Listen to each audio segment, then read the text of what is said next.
আমার কাঞ্চন মল্লিক, বিধায়ক কাঞ্চন মল্লিকের কাছে এইটুকু প্রশ্ন, তুমি যেটা বলছো কাঞ্চন মল্লিক, সেটা তুমি ভেতর থেকে বলছো তো?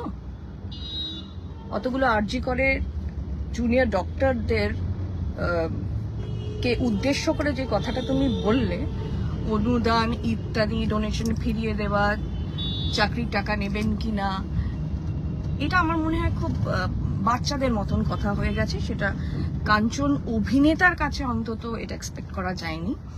আর বিধায়ক কাঞ্চন মল্লিক হিসেবে আমি জানি না আপনাদের মানে তোমাদেরকে কে বলছে বা আপনাদেরকে কে বলছে যে এইভাবে কথা বলতে, তাতে তো আপনাদের এগেনস্টেই চলে যাচ্ছে সবাই, মানুষজন তো আপনাদের বিরুদ্ধে কথা বলে। I am wishing you a speedy recovery Kanchan Mallick. তুমি তাড়াতাড়ি মানসিকভাবে সুস্থ হয়ে ওঠো।